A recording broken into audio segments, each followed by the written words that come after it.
Robert Boxdale as Sauron, Khazar, and Brainchild.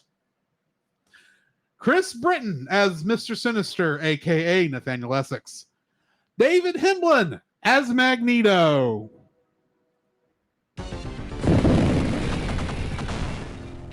I am Magneto, master of magnet.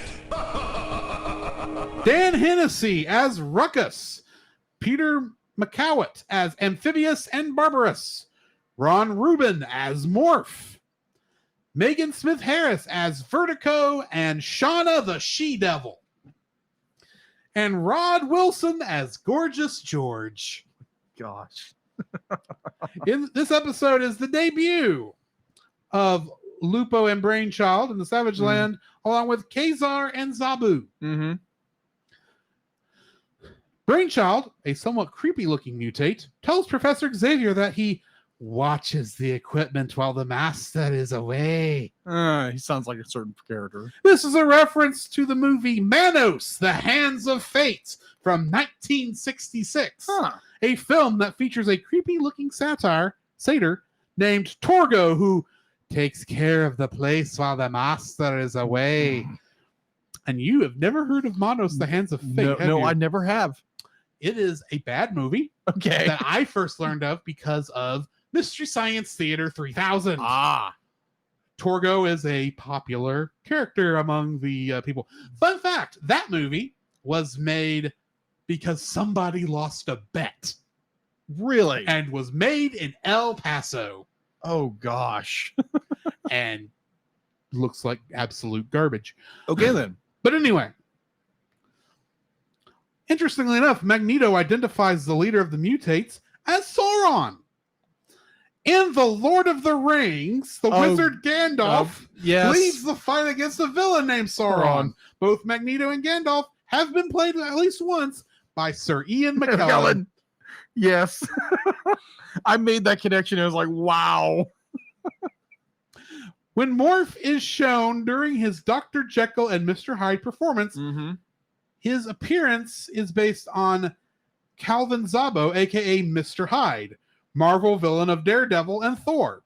This also marks the character's first kind of sort of appearance on television.